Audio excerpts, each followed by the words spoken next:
Hi, we're reading scene 5. I'm Hamlet and this is my lovely ghost. Whither wilt thou lead me? Speak, I'll go no further. Mark me. I will.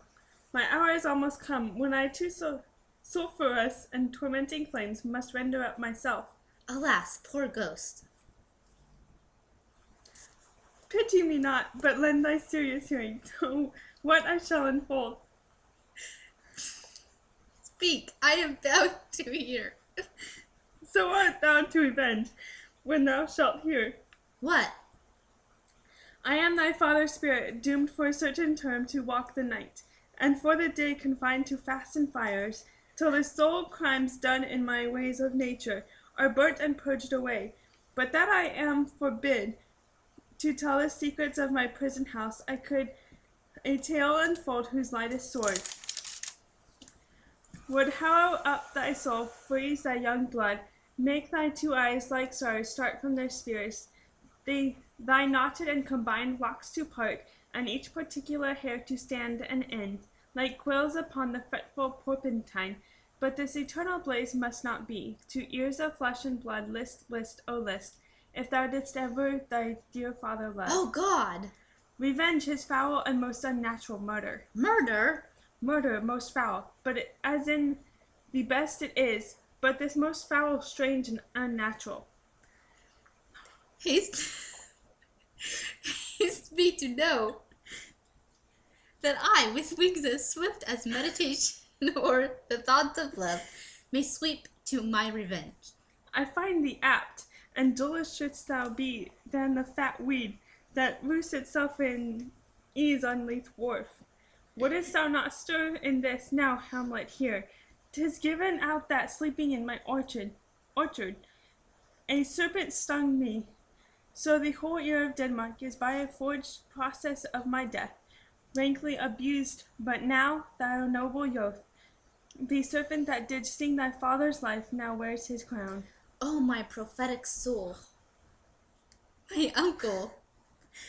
Ay, that incestuous, that adulterous beast, with witchcraft of his wit, with traitorous gifts, a wicked wit and gifts that have the power so to seduce, one to his shameful lust the will of my most seeming virtuous queen. O Hamlet, what a falling off was there, from me whose love was that of that dignity, from it went hand in hand even with the vow I made to her in marriage, and to decline upon a wretch whose natural gifts were poor to those of mine. But virtue, as it will never be moved, though ludless court in a shape of heaven, so lust, though to a radiant angel linked, will sate itself a celestial bed, and prey on garbage.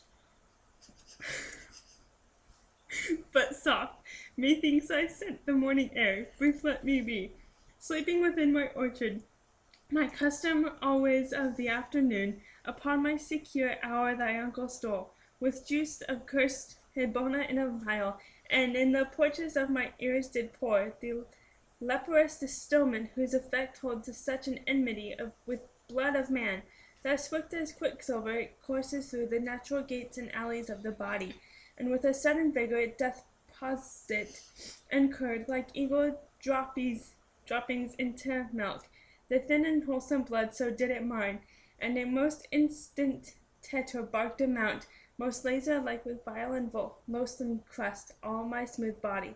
Thus was I sleeping, by a brother's hand of life, of crown of queen at once dispatched, cut off even in the blossoms of my sin, unhoused, led, disappointed, unchanneled, no reckoning made, but sent to my account, with all my imperfections on my head, a horrible, most horrible.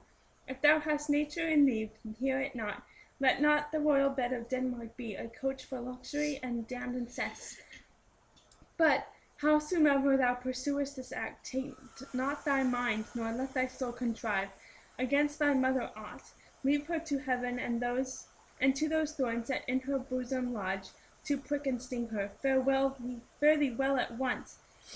The glowworm shows thy maiden to be near, and gents to pale his ineffectual fire. Adieu, adieu, adieu, remember me. Oh, all you host of heaven, oh earth, what else? And shall I couple hell? Oh fie, oh fie, hold my heart.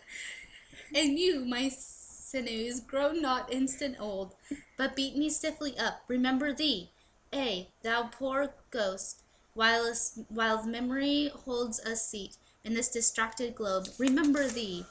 Yea, from the table of my memory I'll wipe away all trivial fond records, all saws of books, all forms, all pressures past, that youth and observation copied there, and thy commandment all alone shall live, within the book and volume of my brain, unmixed with baser matter. Yes, by heaven, O most pernicious woman, O villain, villain, smiling, damned villain, my tables, meet it is I set it down, that one may smile and be a villain. At least I am sure it may be so in Denmark. So, uncle, there you are. Now to my word. It is adieu, adieu. Remember me. I have sworn it. Okay, so I am talking about the part where Hamlet talks to his dead father's ghost and finds out about his father being murdered, and that it was his uncle that did it. As far as my understanding, this is and this to me was an important part of the play so far, because it kind of starts the beginning of all the bad things that happened to Hamlet in his life. So before he was happy, I'm assuming, he had a mom and dad and and everything. And then on top of his dad dying and his uncle marrying his mom so soon, he finds out that his dad was actually murdered. And it's hard enough, I imagine, to lose a parent without knowing that they were murdered by another family member because of money. And so I think it kind of foretells the story, the ending of the story, because I haven't read Hamlet, but from what I've heard,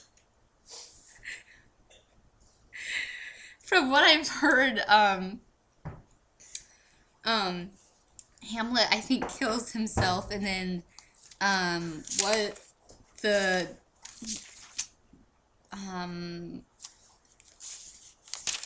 and then the girl that he likes, I think she commits suicide as well.